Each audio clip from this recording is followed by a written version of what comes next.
Hello, hello, hello. Welcome to Off the Cuff. I feel like I haven't been here forever. We had a Father's Day, so it was in the Solomon's Porch, and then our anniversary, and so we took a couple days. So I'm back, and I'm excited to be back. I have a couple of guys on today that are really awesome. You guys know them, and I'm looking to get going. They're not on yet. Let me just check. No, but that's okay. As normal, one of them is having issues getting on with his camera. Why does it always happen on my show? That's what I want to know.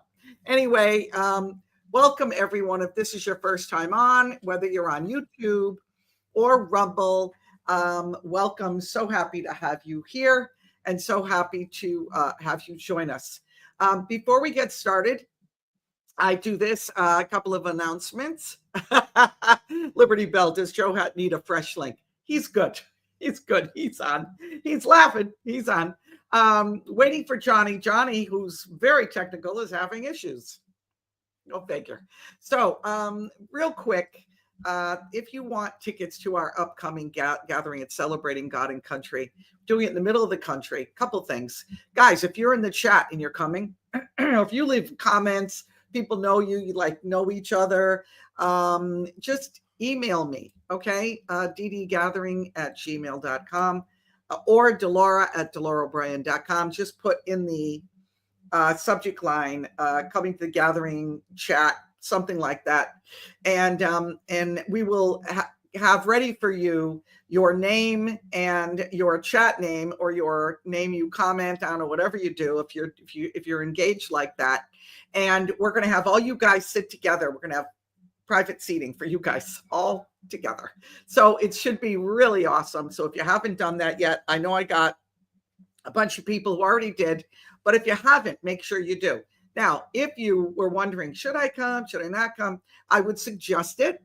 This is going to be a very unique gathering. It's I don't even want to go into it. So we'll take the whole thing if I tell you what's going on and why we know it's going to be extra special. But you really need to come.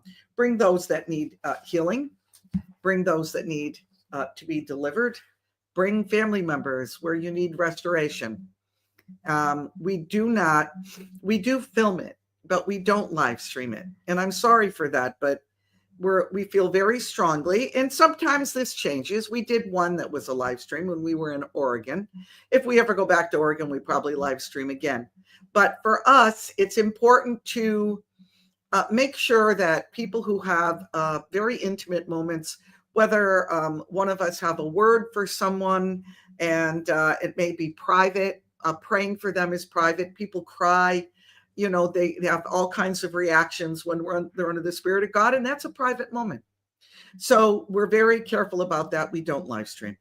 So that's July 4th and 5th, Columbia, Missouri. This is where you get tickets. Go to thegatheringmovement.org. Tickets are free.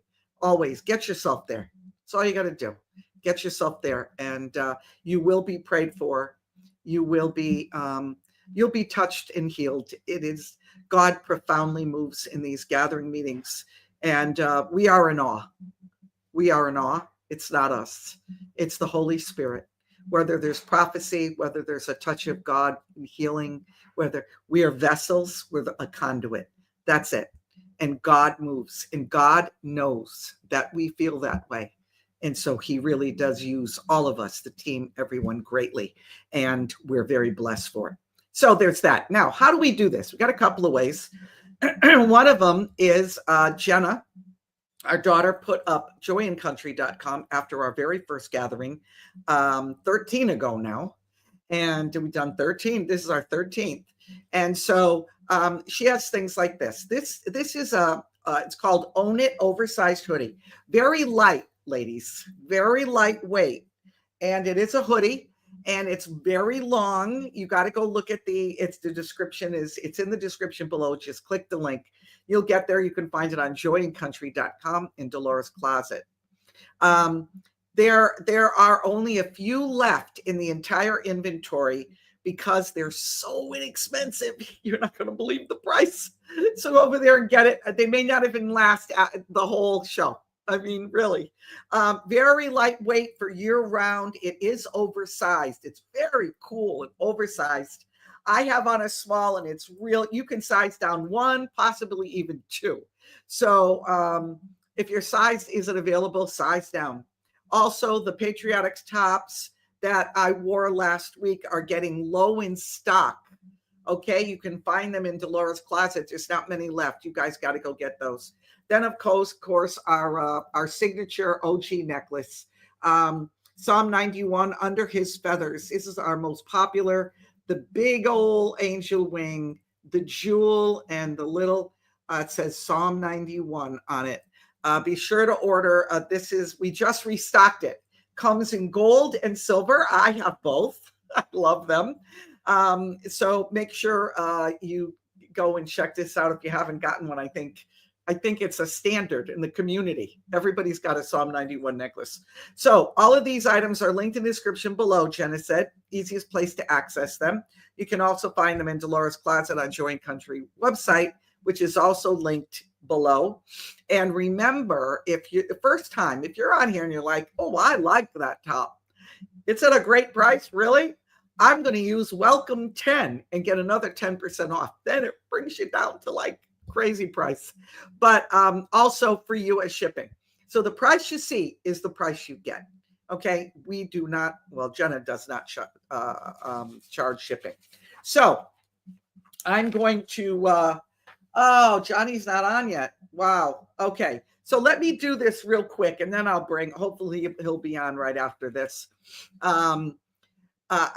This is very important for me to say these things before I bring the guys on. Okay.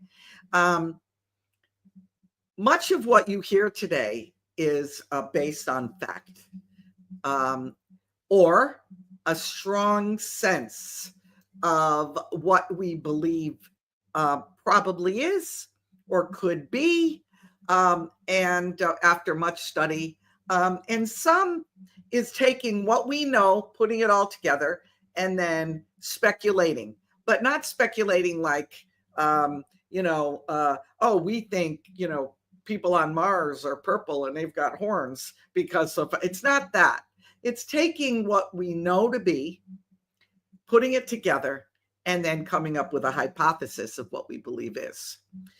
If you know me, truth is everything to me. I've lost friends because of what I believe is true. They don't lose me. I lose them. A lot of people don't like to have anything questioned. And when I've been misled by someone and it seems like they say something's going to happen, it doesn't, or they speak something out and it doesn't happen. And they did. And I don't like being misled. So I no longer trust that person or entity. So we're very careful. What you're going to hear might floor you a little bit. If this is your first time on, it's a little bit of cognitive dissonance because we're really going deeper. This is our third show on Antarctica. And some things will be said. And if you live in a bubble, you're going to be like, what? They're crazy, blah, blah, blah. And if you don't understand what's really controlling our world, it's going to shock you as well. But I live by this statement, and then I'm going to bring the guys on. In pursuit of truth, we must always be willing to challenge the narratives we've been taught. That's what we're doing today. And with that said, don't hate me and send me some horrible things and write terrible comments. And because what it does, it just shows who you are. That doesn't expose anything about me. Okay. I don't have a problem in the chat or in the comments with disagreement. I do have a problem with disrespect. You'll stay on for disagreeing. You'll boot it even if you agree with us, if you're disrespectful and gaslight the comments or gaslight the chat. Okay, good. Said all that. Not too bad. 10 minutes. And let me bring the guys on. let's see if his thing's working. Of course, I'm gonna bring Johnny on first and just make sure he's got this together. Johnny Patriot, how you doing? You okay there, bro? It's been a crazy morning, I'll tell you. I lost my entire folder and my camera on my other computer, so now I had to get my portable hard drive and try to collect all my documents and bring them to this computer. Should we be surprised? So it'll take a second. I'm trying to transfer the files over so I can read them here. Okay, I've got an opening. I'm going to bring Joe on, pal of mine over here. Hey, Joe. How you doing? Yeah, look at you. It's a bit cold out here. It's awesome. That is awesome. That is awesome. Well, okay. So now while Johnny's doing that, I'm going to show a video, very short. It's like a minute and a half. That kind of is an opening. And then I'm going to go down a little bit of a road that is going to be interesting. So you guys know, and so our audience knows, I'm very disjointed today. Okay. I usually have a path I walk down. I don't. I've got this and I've got that and this and that and this and that. So I'm disjointed, guys. I may go forward, go backward. I may end up, I don't know. I have so much stuff, guys, that I just didn't know where to go. So let me open with this since Johnny's still working on his end. This is a little bit of a generalized opening for a video. And guys, so you know, this may end up going past 1 o'clock. I don't really care if it does. It's just a lot we got to cover. So here we go. Let's watch this. It's not the Titans or the pyramids that they keep us from independently exploring Antarctica beyond the 60th parallel south. It's the lands beyond the ice. They want us thinking we have an overpopulation problem with limited lands and resources, and Antarctica is nothing but a frozen wasteland. But that is far from true. Just watch and see for yourself. Under the living. The smooth shelf roughens. Dark rocks, called nunataks, appear above the ice. Then rugged mountain ranges as far as the eye can see. Bunger leans forward in amazement. His eyes have caught a sudden and unbelievable change in scenery. The universal white has turned to chocolate brown, dotted with blue. A cameraman goes into action. 300 square miles of land without snow. Land that might be in New Mexico or Arizona. Pictures alone will prove Bunger has discovered a warm oasis in the shadow of the pole. It is for such supreme moments as this that men brave the hardships of exploration. The astounding, undreamed of fact is that they are over a chain of warm water lakes, whose shores, except for small patches, are free of ice and snow. Commander Bunger circles the largest lake in sight, 5 miles long. He comes in to make a landing. Water temperatures must be recorded. Samples taken. He finds the water fresh. The temperature 38 degrees Fahrenheit. On the shores are vast deposits of coal and of minerals of the utmost importance to civilization. Okay, so you know, Commander Bunger, okay, is very hard to find. It's hard to find stuff on him. But if you look deep enough, you can. He was during the time, there's a lot of that footage. You just got to dig deep. A lot of it is on X, a lot is on TikTok, not so much on YouTube unless you go to page 100. But for me, to open this up, I've come to believe in what is called terra infinita. And that means land that goes on and on. Not sure how far. Could be 3,000 miles.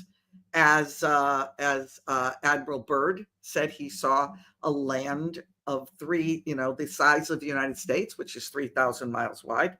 That has never been explored, or so he thought. Or it could be 6 million miles. See, we don't know because they've kept us in a closed environment. So there's no reason for us to look for anything more unless we go up. That is the reason for space.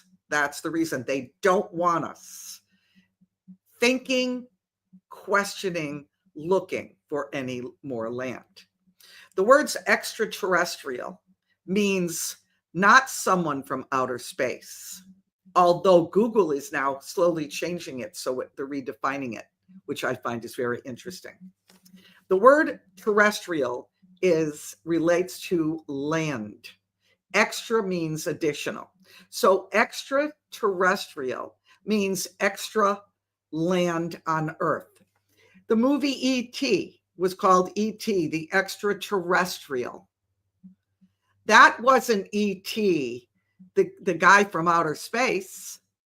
Even outer space, is that really up, or is that outer space? Space that's outer from where we live. I'm going to show you something that, hang on a second, that was in the Hawaii Gazette.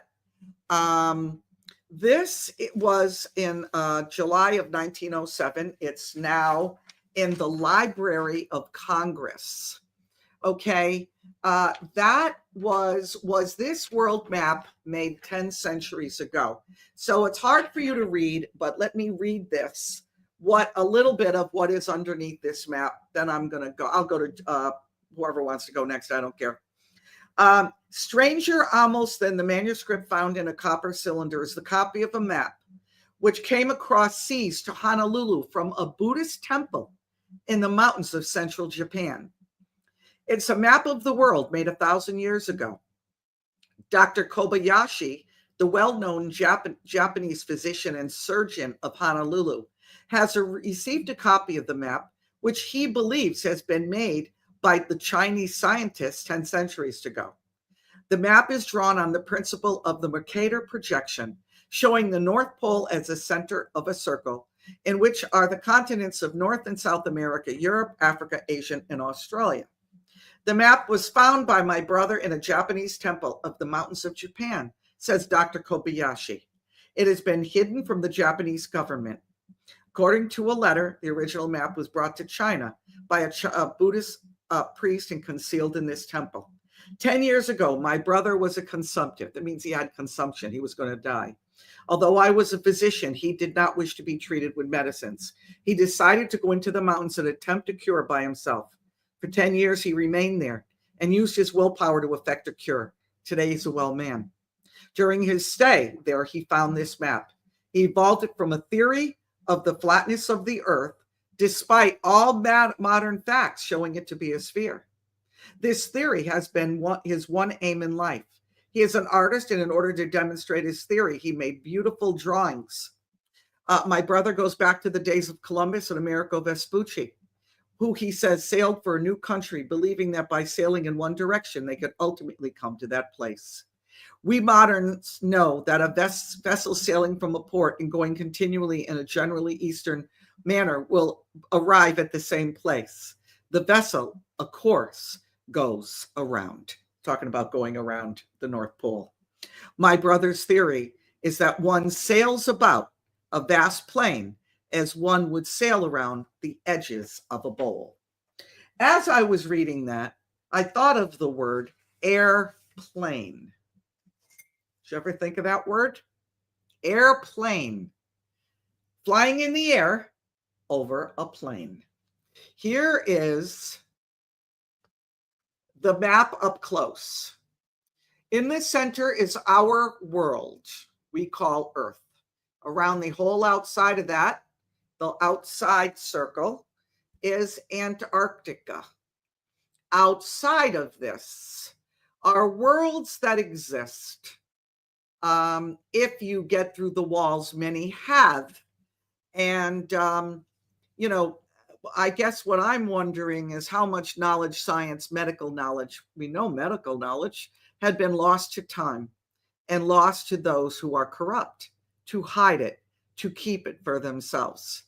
The truth might have been so covered up and we've been so brainwashed, and that people will actually go to war over it. And I'm going to cover that in my next segment. I'll remove this. Who wants to go next? Just unmute yourself. I don't know if Johnny's still getting his stuff together. No, I'm good. I forgot to turn my phone on airplane mode, so Okay. I apologize ahead of time if it makes No a problem. noise. Go ahead. Joe muted himself. Johnny, go ahead.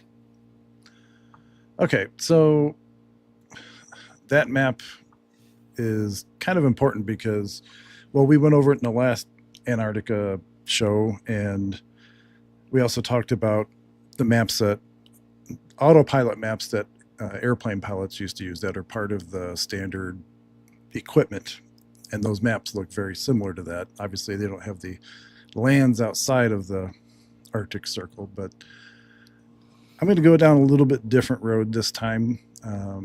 I really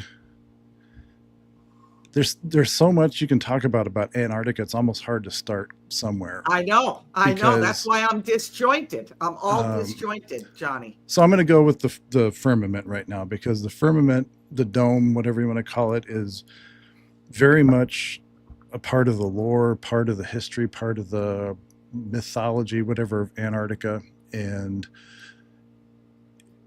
only because it's been described more there than anywhere else, because it's like the edge of the world. So people have been able to see it clearer because it's the edge of the world, so to speak. So if you think about it, and I'm going by things I've picked up in the past, stuff out of the Bible, which I'll read. Think about the firmament. Think about, like, is the firmament, what would happen if you were to drill into the firmament? We know that they've tried to, with Operation Fishbowl, with high altitude nukes, they've tried to blow holes in the firmament.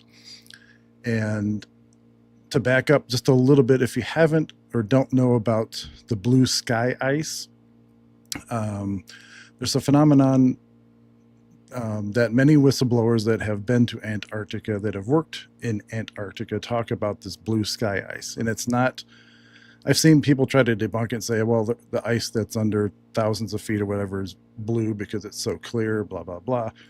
This is solid blue. It's not like clear. It doesn't look like ice. They just call it sky ice, but it's the color of the sky. And it's extremely cold. Like, if you can't touch it with your bare hands, it would freeze your hands solid. It's like liquid nitrogen as far as the way it reacts to your skin. But it's like hundreds of degrees below zero. It's so cold. You have to have special gloves to actually handle it. And it evaporates if you leave it in an environment, like an oxygenated environment, like in a lab or something like that. It just evaporates. It's not wet. Like, it doesn't melt like ice does. And they find this stuff, they actually, the way the wall, the Great Wall in Antarctica, not the ice wall that you see coming into Antarctica with the passages through to the outer lands, but about a couple hundred miles inland from McMurdo Station, scientists or people that have been stationed there call it the wall. I use that in quotes, and they've called it the biggest structure in the world. It is, they don't even know how far it extends, how deep it is. They had to build special tunneling equipment to be able to tunnel through it because of the conditions, the cold conditions that this sky ice presents. And the entire wall is made of this. They started in Greenland, building the tunneling or the boring equipment to test it there. Then they brought it to Antarctica. What they found was, no matter how far they bored into, I think they were supposedly bored in several miles and never found an end to it. Started out with rock floor, and then it became the blue sky ice as the farther in they went. And if they left the machine, or if they left the tunnel for any length of time, it started to heal itself. Like, it started to close in and turn back into blue sky ice.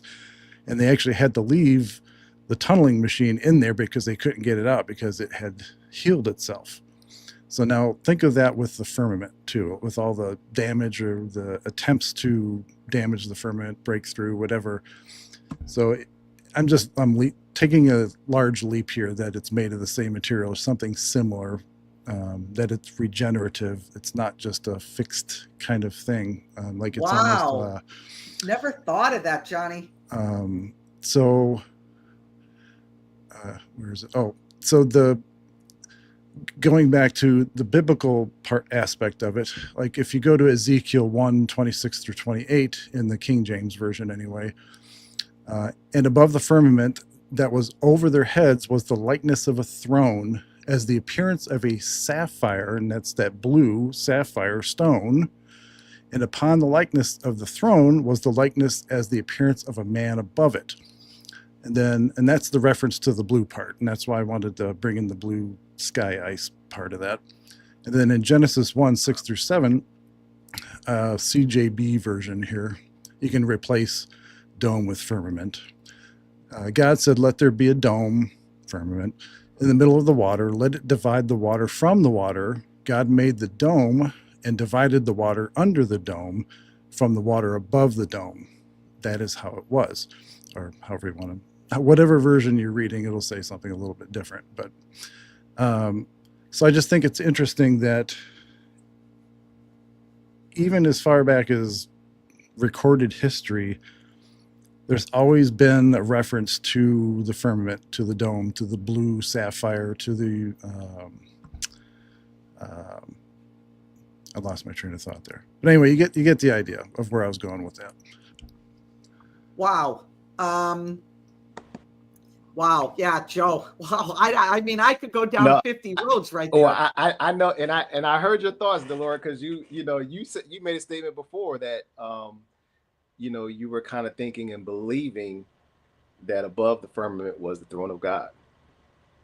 So that immediately I thought about that when he was talking about that. And absolutely, that came up several times. Yeah, because you mentioned in the past that if you look up, see if you look at the stars at night, for example, and how it looks like you're looking through water. So when you're dividing the water, the dome, if the water above, water's below. Mm-hmm. So if you're looking through the firmament at the stars, the heavens, everything kind of seems just a little bit blurry, a little fuzzy, a little whatever you want to call it, and then seeing the blue sapphire throne. Anyway. Yes. Yeah, and I've seen a video on that, Johnny. As I was doing more research on Antarctica, and they showed the machine how they they were pushing through miles of like you said, a couple miles, and it was no other side, and what they said was that, of course, after a while the wall would heal up in the machine. They just had to keep them there. It's just interesting, because even when you talk about how there are even in the in Earth, when you think of Europe and America and the different other countries, why do they have these like no-fly zones? It's something else that I thought about, because when we talk about planes, airplanes, and these pilots, they know that a lot of these pilots, I should say, know that the Earth is flat. They say the Earth is flat. There's videos of many pilots. I saw one when Delora had a special guest on, and he had a video of a pilot saying it, and they know that there's these other lands, but they also know that there's even places within our earthly realm where there's no fly zones as well. And it seems like all that is kind of connected even to Antarctica, because we know Antarctica is totally banned from being able to fly to a certain extent. So it makes you think like, okay, what are these other no-fly zones that are, within our area? Bermuda Triangle, you got all these other, areas that you can't go to. Antarctica is very interesting, because when you think of Antarctica, in one of the videos that I was watching, they were talking about how a lot of it kind of relates to, the Ice Age. What happened before the Ice Age? Why did the Ice Age have to happen? And does it tie to any biblical, scripture where, where different fallen angels, were punished and they had to go to certain places? And, some say that there, some fallen angels in parts of Russia, Siberia, different places like that where it's all frozen, and, I hear that when you have frozen ice, when you have people who are frozen, things like that, it has to do with being cursed, And so when you go to Antarctica, I was watching the video, which I'll show my next go around, where it was being talked about by Buzz and Buzz Aldrin, and he was talking about when he went to Antarctica. What is under Antarctica? What is under the ice of Antarctica? That they're not telling us. And then I heard somebody say that parts of Antarctica is actually melting to where, things are popping up. And they said eventually more and more things are going to pop up over the ice, and people and they're going to be exposed. So eventually, is the world going to be able to see what's being under Antarctica? So that's kind of they got direction sound I'm waves going coming up now. Did you see that yesterday? It came out in the news that sound waves are emanating from under the ice, probably a mile down. If you read whole about sound thing waves, about that. Yeah. Okay, good. I'm not going to touch it then. I'm sorry, Joe. Go ahead. No, that was good. That's all I was going to bring up. Yeah, that was interesting too about the sound waves. I heard about that. That was like, wow. Yeah. I'll tell you, it's an interesting thing, and I'm just thought of this when you were talking about Ezekiel, and then you, Joe, added on that. There's Admiral Byrd, who for me, his video is the one that got me here. His video is the one that brought me to the whole thing, questioning the shape, questioning if there's other lands, questioning Antarctica. And what I read his whole a whole thing on him. I actually saw a video. I was looking for it this morning and couldn't find it. That came out about, God, I just had a computer. I don't know when it was, but it was the old dial-up, that whole thing. And I remember it took me like a day to download this, but it was of Admiral Byrd when he said, and this was on video, that, and it's probably in one of my old computers, that he was pulled down by a tracker beam when he went over this land that I showed in that first video. And when he was pulled down by a tracker beam, there were two very tall men, all in white, very Aryan looking, white skin, white hair, white clothing. And there was like a gate there they were guarding, and inside there with the most beautiful garden. Well, he went on and on and on. And now I said to Dennis yesterday, could that have been the Garden of Eden? Was the Garden of Eden ever demolished? It doesn't say that. It's just very interesting. That's a whole thing. I didn't even want to, that's just an extra. But let me just say this, and I'm going to go this, my next clip here. Iran claimed Antarctica for themselves. I don't know if you guys realize that. That was probably several months back. Iranian Navy Commander Rear Admiral Shahram Irani. This is what he said. We have our property rights there. And Antarctica belongs to the Iranian public. Our plan is to raise our flag there, he said, adding that the regime is preparing to begin military projects on the continent. Sorry, that was 1 year ago. The act would violate the Antarctic Treaty of 1959. We all know about that. That talks about peaceful use. Demilitarization and maintenance of the status quo were other considerations. Iran is not a member of the Antarctic Treaty, which there's like 56 or 57 countries now. 58, I'm sorry.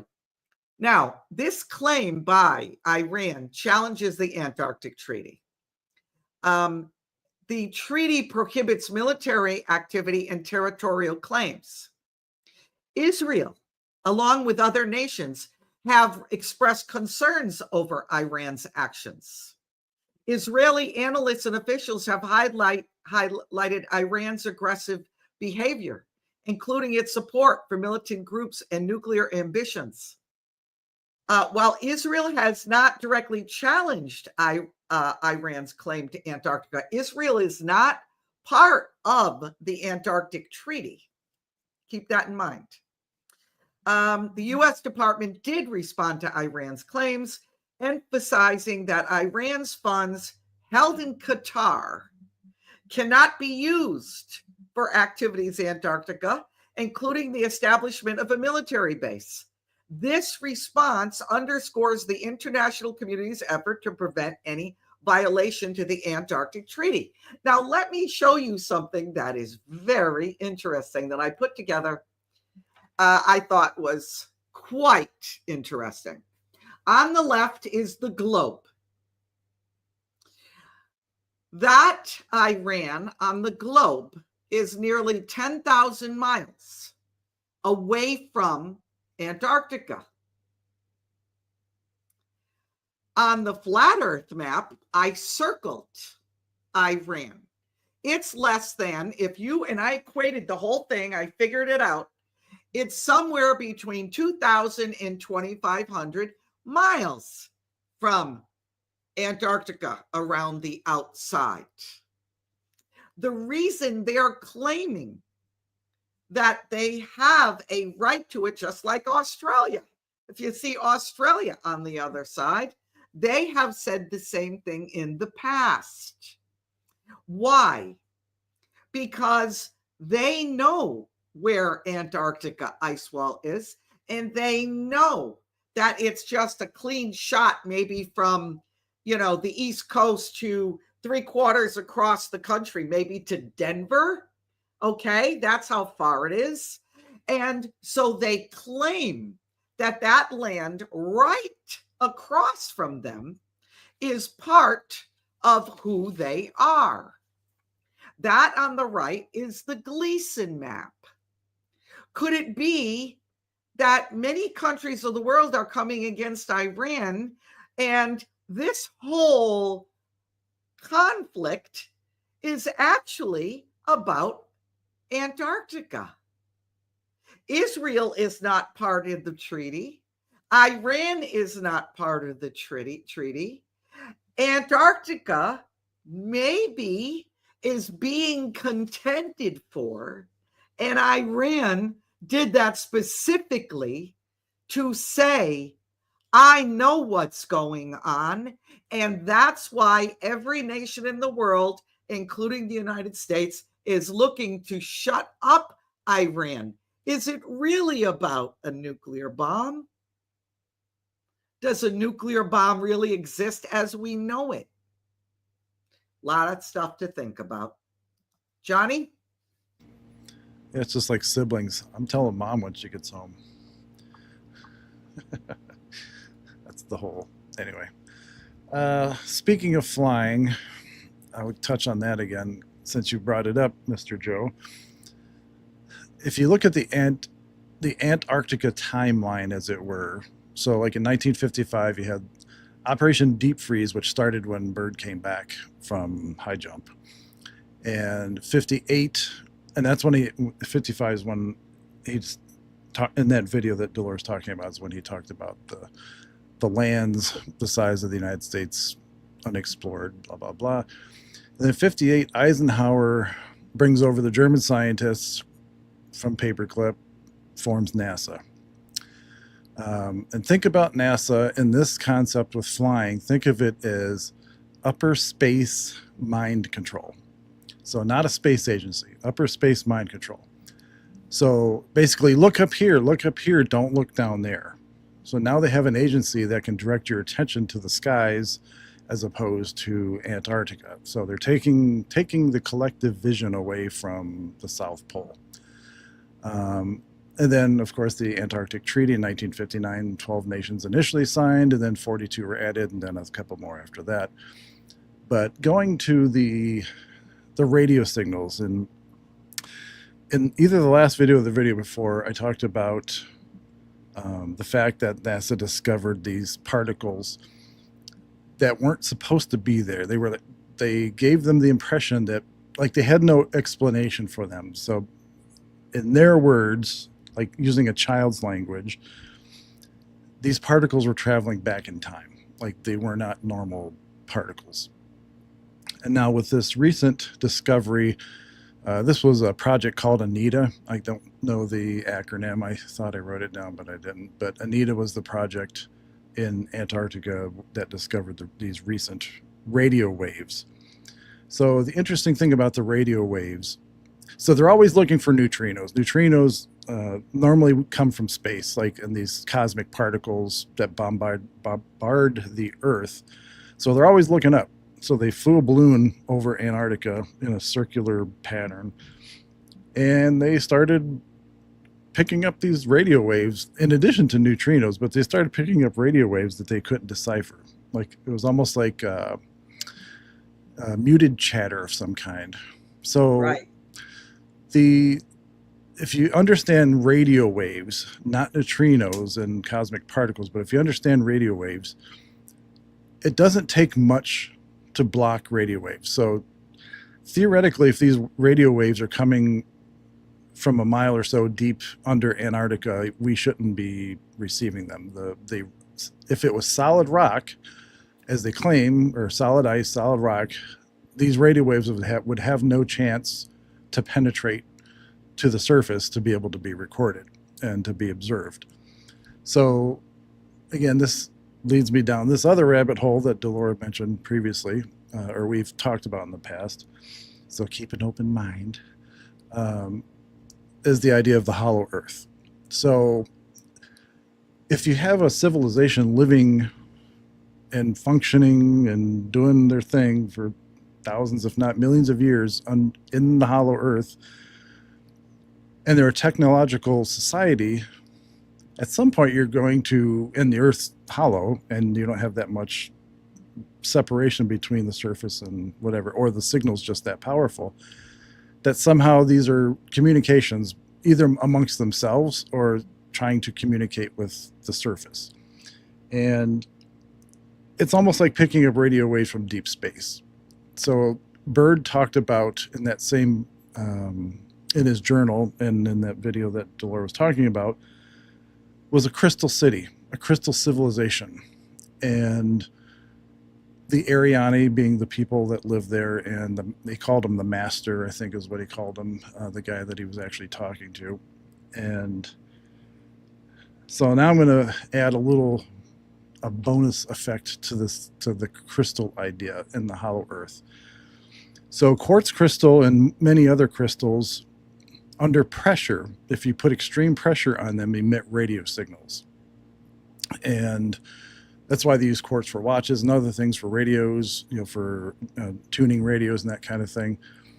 So if you have a crystalline structure under the surface of the earth, and the civilization's bored out its home down there, the surrounding structure of crystal, it's possible that the weight and the pressure around it is creating these radio signals. So there's a couple ways to look at it. It could be the civilization, just inherently we're picking up their communication, or it could be the pressure on the crystal structures in the hollow earth creating the radio signals. Say that 5 times fast. Wow, that's interesting. Yeah, That's interesting. he was Go saying ahead. that. He was saying that it reminded me, once again, when you go to your movies, the movies always tell the truth. It reminds me of King Kong versus Godzilla. The second one, where there was a signal, a call for help, a ping call for help from Hollow Earth, and so long story short, they get down to Hollow Earth and kind of find out, there's this civilization, and the way that they were getting the message was through these huge crystals. Crystal pillars. They were huge crystal pillars, so man, that says a whole lot. And once again, you think about, okay, what is under Antarctica? What are they hiding under Antarctica? And I want to show this video. Hopefully I can bring it up without things getting a little crazy, but how there's a lot of things that are hidden. And of course, last time we did Antarctica show, maybe the last time or last few times, I think, Johnny, you had showed something from Google Earth, and it was like a big hole or something, by Antarctica, and we've seen videos of, and talks of, military going down in these holes and things like that. But the question is, what is under Antarctica? And I think that really would say a whole lot. I have a video here that's talking about. Yeah, I got it. You got Let me put it up. Yeah, check this out. Antarctica. All these one percenters were going down there. It's like a new Disney World. I had to look at Buzz and ask him, Buzz, what happened down there? Buzz did say one thing. It just stuck in my head. It's the way he said it. We thought out things we shouldn't. Buzz saw something, and I don't know what it was, but it was enough to give the man a heart attack. But the thing about Buzz Aldrin, there was this very cryptic tweet that came out during his stay down there. He said, "We have seen the faces of evil, and we're all in danger." And this is right before he had his heart attack. So once again, the question What is, happened? We lost Johnny. Oh, there he is. Okay, there you go. Jeez. They're really trying to get me today. Holy I'm crap. telling you. Can you believe Did you that? fall down the hole, Johnny? What's going on? It's the John Kerry effect or something. I don't know. Oh, Yeah. man. Go ahead, Joe. Yeah, it's like, once again, what is under Antarctica that these people are seeing? And of course, Buzz Aldrin is not the only one who's saw things down under Antarctica. So I'm looking forward to hopefully those things really being exposed. Yeah, I agree. Now, so we're going counterclockwise now, I guess. So that's okay. This is the thing. Johnny, I appreciate you, man. I'm not a big hollow earth person, and I appreciate you disagreeing with me. I absolutely appreciate that, and I'm thinking you're winning me over there, bro. I'm starting to think maybe You used bro. I'm proud of you. I'm starting to think there maybe is, for me, and let me just go where I was going, and it includes that. It's just and this is just a generalized statement before I go to Joe, before I go to Johnny. What I find interesting is that those who are complicit, those who know, those who are something other than they seem to be. Now, there's two places, actually three. There's in the church, there's in politics and that whole thing, and then there's just regular old people that are truthers, or they're on here, okay? What I find interesting, whether it's you're in the political realm, you're in the Body of Christ Church, and you have a platform, or you're a truther, and you're not really related to either one of those, is that when you are complicit, you will never discuss Antarctica, and they will insist that flat Earth should not even be looked at. Let me not call it flat Earth. Let me call it the shape of an Earth other than round, okay? Even church leaders, adamant, man, adamant. No, it's not. It's not. They won't even listen. I want to know why. Why will they discuss hollow Earth, Johnny? They will discuss hollow Earth. They will never discuss the lands past the ice walls. They'll discuss a galactic empire, but they will never discuss the possibility of empires existing beyond our own closed-in kind of system. If it's a bowl, if it's a square, if it's oval, if it's flat, why not question why won't they question NASA? NASA is like, don't touch NASA. Don't touch NASA. It's very interesting to me. Outer space, they'll talk about when they know scientifically that you can't get there. You can't, it is literally impossible if you study it scientifically. Why won't they ask why the land doesn't stop? What was Admiral Byrd seeing? Why isn't that on the globe as we know it? Why isn't that somewhere besides Antarctica? Why isn't that put there? Why can't we go past the walls and see for ourselves? Why can't we fly beyond the 60th parallel and see? You know what they say? They claim the planes can't handle the cold. Yet airplanes are handling the cold at 35,000 feet, sometimes 40,000 feet. So in the 1960s, the president of the United States could call the moon on a landline. But we can't fly over the cold in Antarctica. This is what they say. There's navigational challenges. The Earth's magnetic field is disrupted in the polar regions, making navigations with magnetic compasses very unreliable.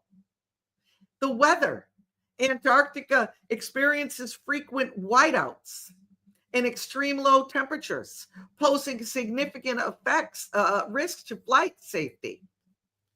The continent lacks extensive infrastructure, like runways and fuel stations and emergency landing sites, making it difficult to operate regular flights. Yet in the 30s, 40s, and 50s, Bunger, Admiral Byrd, commanders all flew over Antarctica until the Antarctic Treaty was put into place. They say the combination of challenging navigation and harsh weather conditions increases the risk of accidents, making airlines hesitant to fly over it. See, this isn't about our safety. And you know what? It's not about pyramids. Don't let them bring you there. Don't let them bring you there. They really want you to go there. And maybe there are pyramids there, and maybe they are nefarious, but that's where they'll bring you. And Johnny, even though I'm with you, there could be hollow earth. They have no problem talking about what's inside the earth, because see, it can still be round. That's the thing. They won't talk about lands in outer space. Do you notice that those in the know don't ever discuss those lands? Do you know that I've seen people on shows talk about ant beings being down there, and everybody will jump on ants. There's huge ants that are there. There are aliens. They're in hollow earth. They're in Antarctica. They're in another world. And they actually think it's humorous. I just find it all very interesting to me. And in my next go round, I'm going to go down a road that's wild. But let's leave it there, and let's go to Johnny. Well, to your point, the whole reason, again, NASA was created is, again, look up, don't look over here. You can look down or up, but not over there. So they're okay with you looking deep into the earth because, Jules Verne and everybody else has talked about the hollow earth. So it's a concept that's been around for a long time. So they're okay with it. It's been out there. Let them go into the earth, but not the lands beyond. And as far as flying goes, when you're flying at 45,000 feet and you're flying over Antarctica, if you're flying over the Saharan desert, it's the same temperature regardless. Like if you're at 45,000 feet, it's like 30 some degrees or whatever it is. So if you're flying above Antarctica, it's still going to be roughly that same temperature. And like as Delora stated, in the 30s, 40s, and 50s, they had no problem flying these jalopy planes down to Antarctica and having no problems landing them and bringing them back, and no problems. And now with satellites, you have satellite navigation. You don't even need a compass to navigate. So if you're going across the South Pole or whatever, it doesn't matter what it does to your compass as long as you can get a satellite signal or whatever. It's total BS. And speaking of the lands beyond, I've talked about this before, but it's been a few years. If you haven't heard of the Iron Republic, it was a 1902 publication by Richard James Morgan. It was first published in the Florida Magazine in 1902. And it was about J.E. Barrington, who was a politician running for some office, whatever, and then Captain Brent, and his ship was called the Wanderer. And this took place in and out of like the port of Tampa. This is kind of where it was set, and it was kind of done as this. It was made to seem real as a serial published every month in this particular magazine. So he basically, in a nutshell, talking about the lands beyond, because there's several books about this subject, and Dolores talked about it in her show previously. Basically, like in the 1890s, it was basically he was having a hard time. He couldn't get elected, blah blah blah. And he was fed up with politics, so he hired some people, hired a boat captain, hired a crew, and they went on a journey to find some place where they didn't know him, and he could, whatever, like a utopian society, I guess is the idea behind it. So they find a passage to the ice wall, and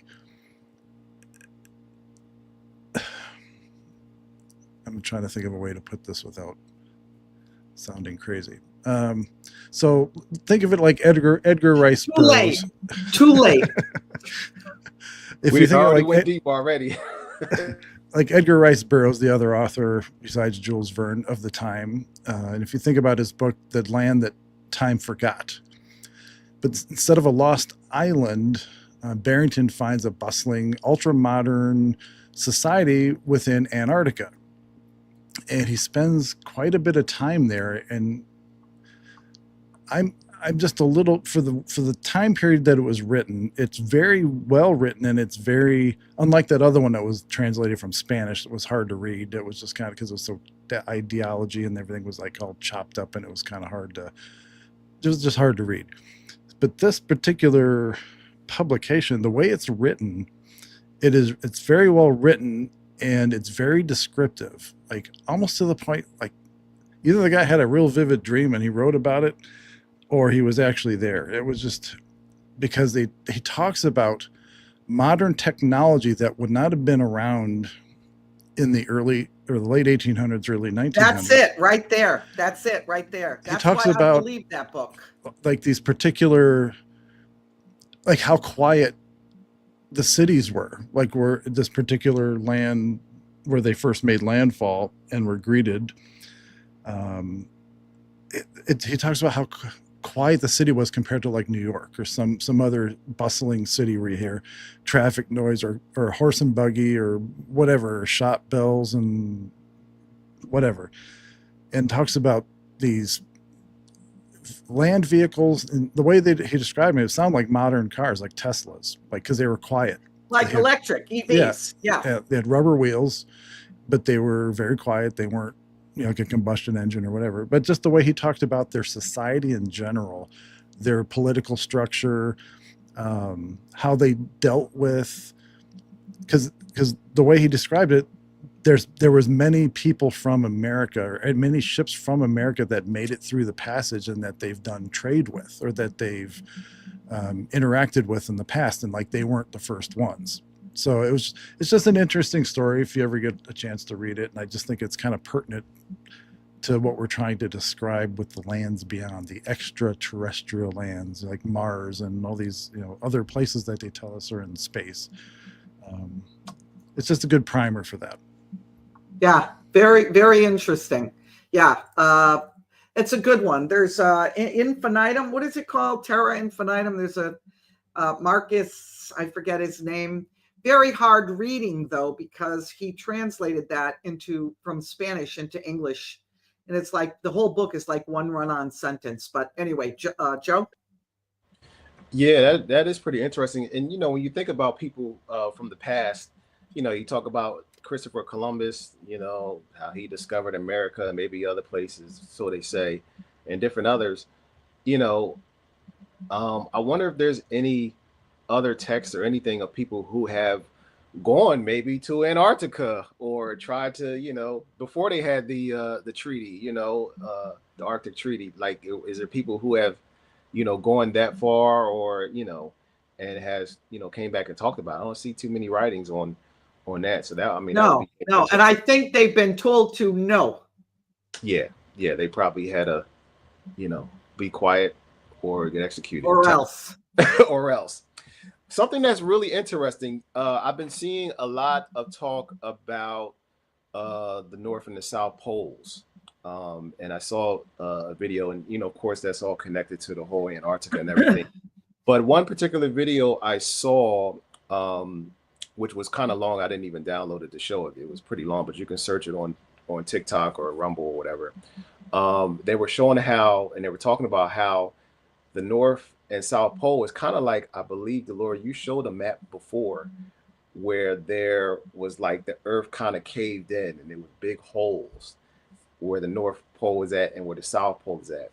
Well, there was a gentleman who actually, I think he went on Google Earth or something, or he pulled up some pictures, that were from like, early on.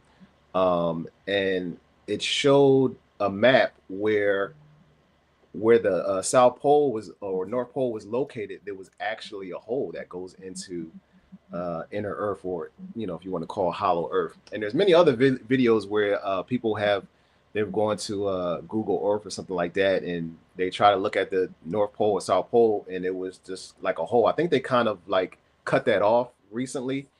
I'm not sure, but this person actually had Google Earth footage of there being a hole where the North Pole is at, and I know Buzz, Admiral Burt was talking about the North Pole as well, how, there's different technologies and things like that were up there, before they were trying to cut him off on an interview and things like that. I'm interested to know what type of technologies, because, we know that, and I've seen it, and Johnny, I think you just talked about how, there were technologies back in ancient times that were, will surpass the technology that we have now. And I wonder how much of that technology is hidden, and that's going to be kind of used in the days to come. And you look at people like Tesla and all these others who have gotten all this technology, information. I wonder if that information is going to be revealed, and if a lot of it is connected to Antarctica. I'll tell you, Joe. The technology for health I've been telling you about is one of those. That's a whole new technology. Hey, have you ever heard that the water there's a certain water, I guess, or a certain type of ice in Antarctica that if you melt it and drink it, it like heals you or something like that? Well, that's good. Okay, so this is what I'm talking about. The same thing I'm talking about. Yes, let's talk about that. It's gonna mind blowing. I can't talk about it now. I can't talk about it now because it's a whole thing. It's a whole fundraiser for me. That's what I was talking to you about. That's what I was talking to you about. It's a whole health technology that is happening that has changed our life. I'm going backwards.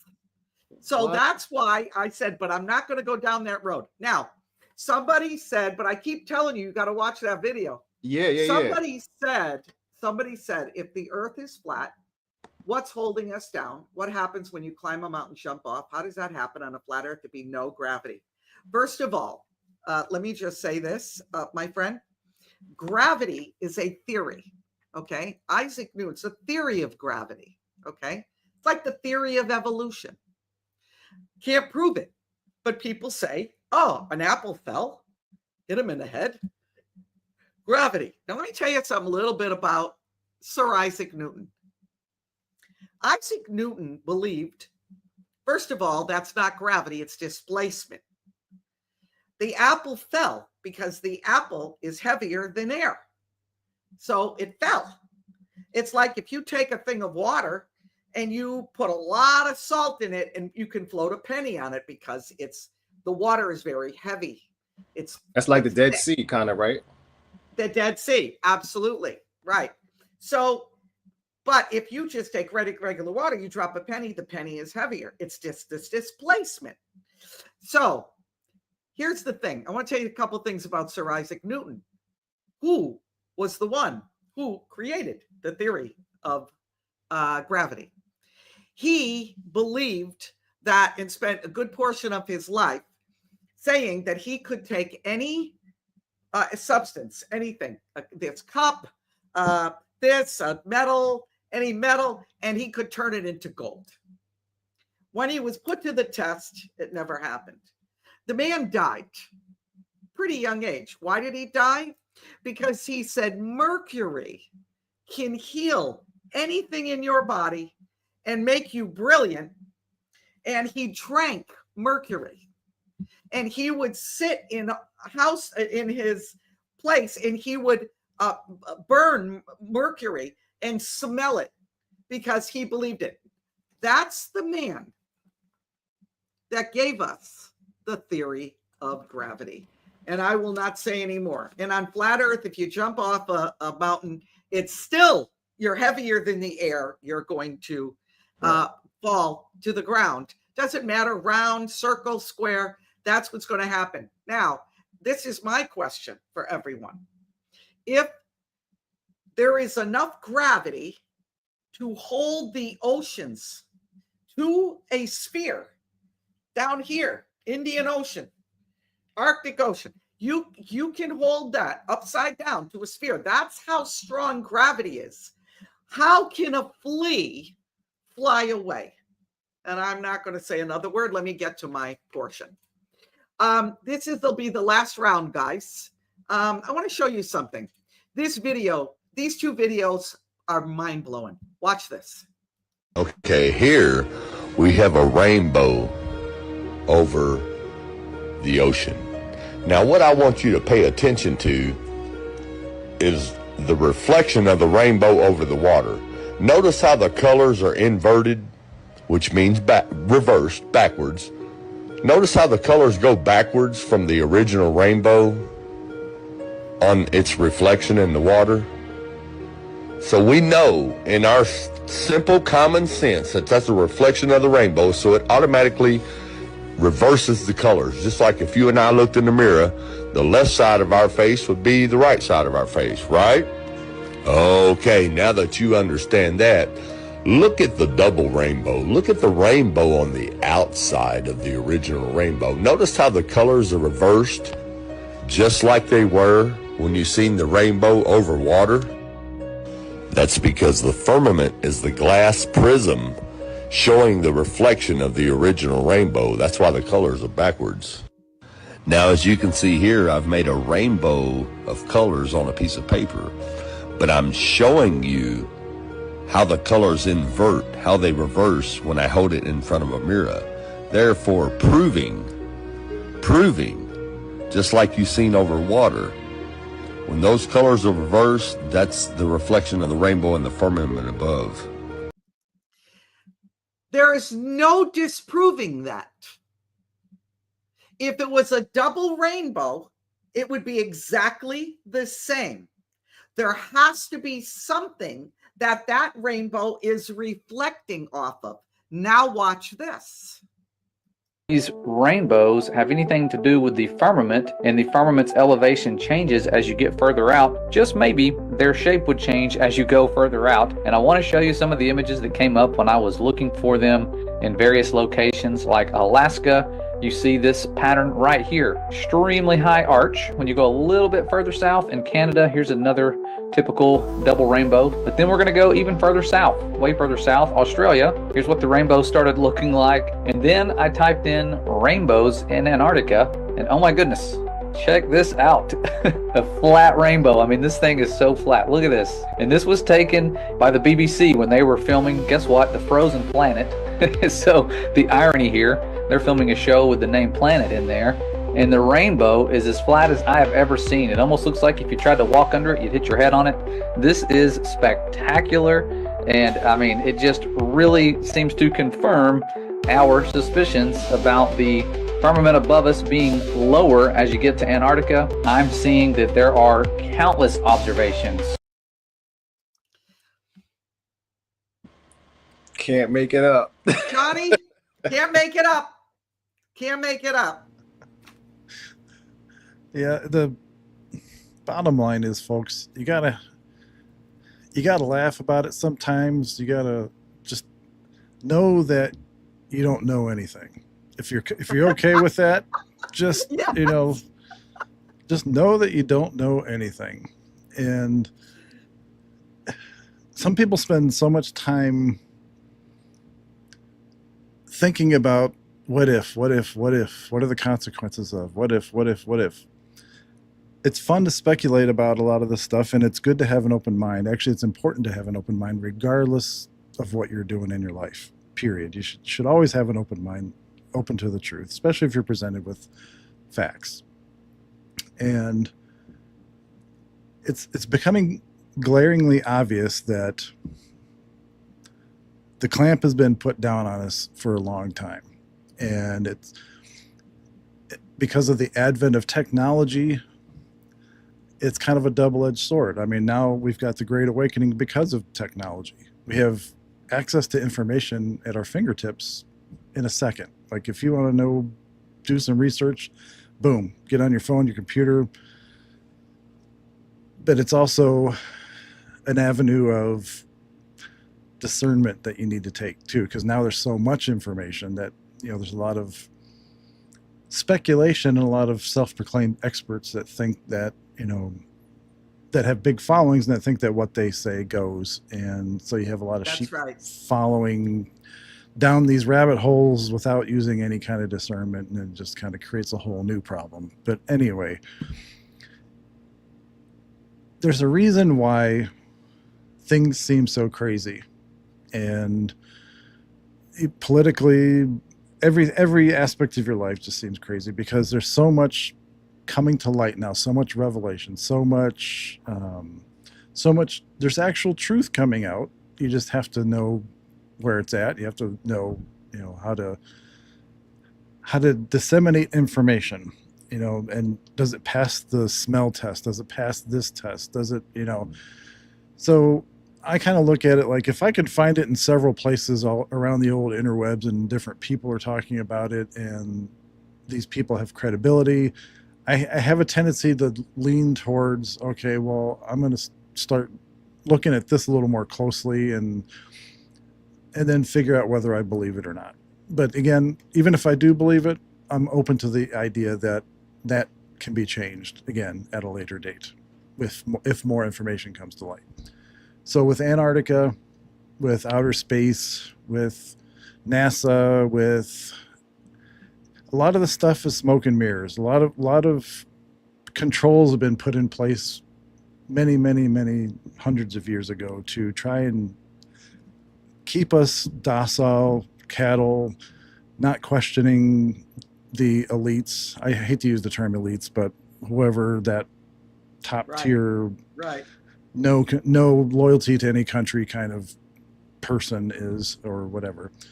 And they're losing control. They're losing control of all the narratives. They're losing control of every, little thing that they've tried to pull the wool over our eyes and make us believe in school and make us believe on television and in newspapers.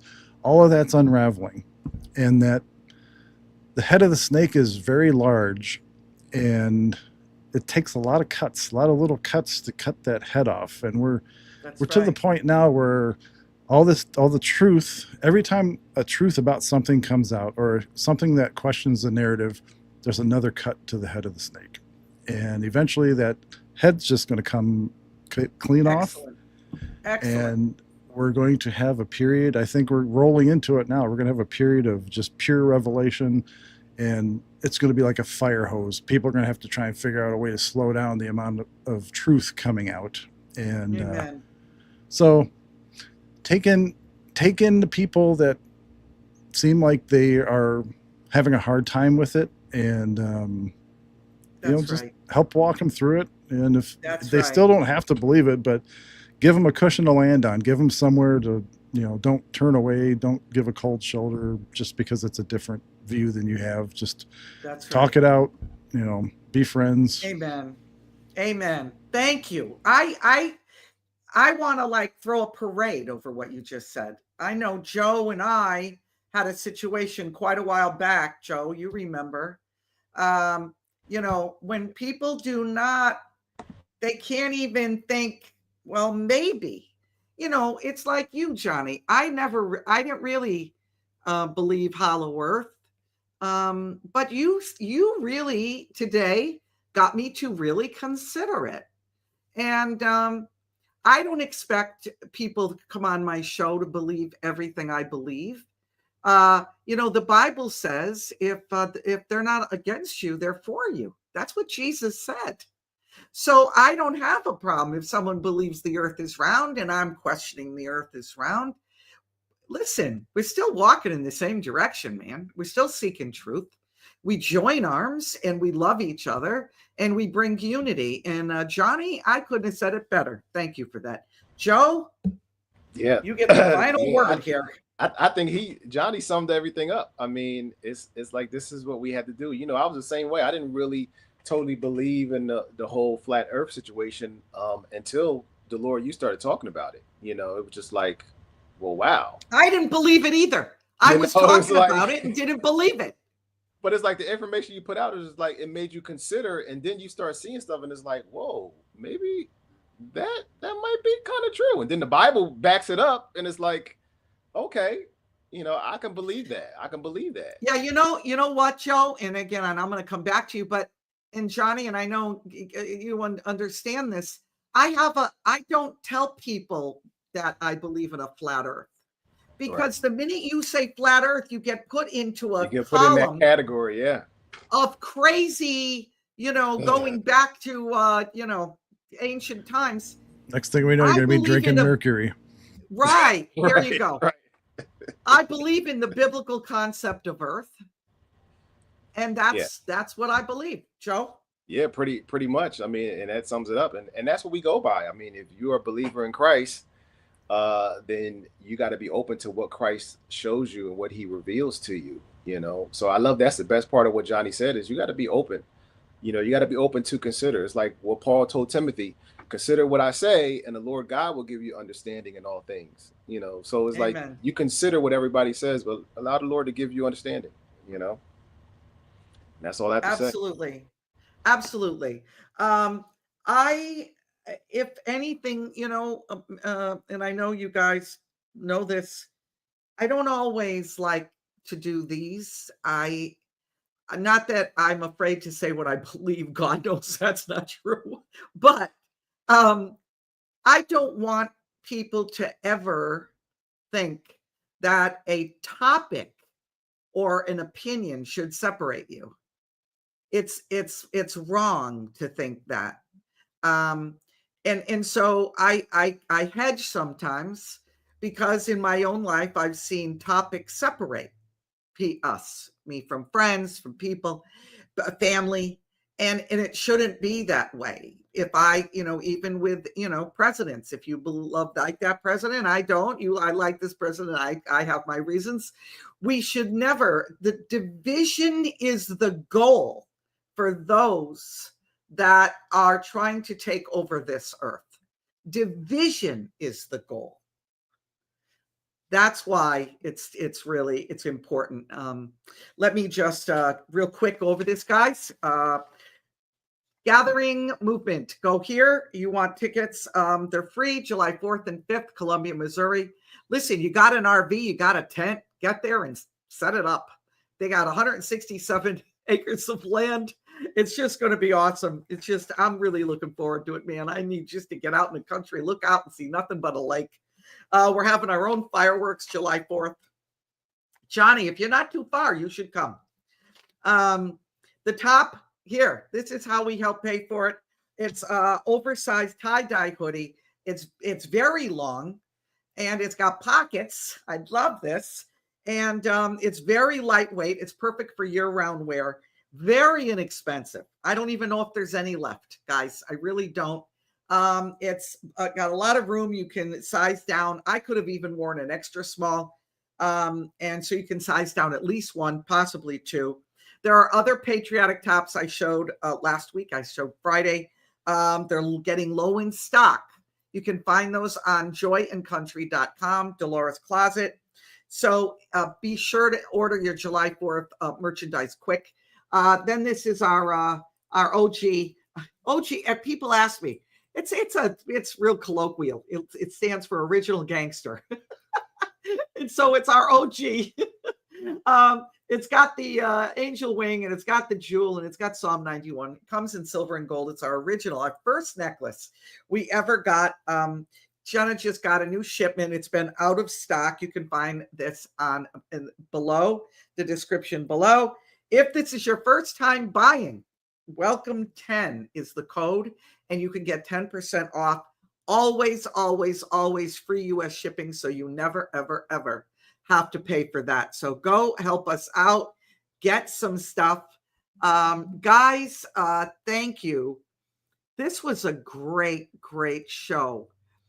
I'm starting to think that there might be another topic that the three of us can really pull apart a bit that people don't go near. Text me if you guys got so I can get you on for next month and we can try something else. I know everybody loves Antarctica, but I think we've kind of probably done everything we can on it. We could always talk about the lands beyond, but it's speculation based on certain things. So you never know. But anyway, thank you, Joe. God bless you. Johnny, thank you, my friend. I'll see you both Friday night, actually. And and we'll add Dennis to the mix. What? I said, I'll see you tonight. Oh, I'll see you tonight. Right. Yes. Exactly right. Okay. Guys, God bless you. Thank you. Let's put together our next one. Thank you all for watching. Remember, unity is the key, not division. Doesn't matter what we believe as long as we have respect and love, mutual love for one another. Remember, everyone, go in the power of God. Love you. Ciao. See you Friday.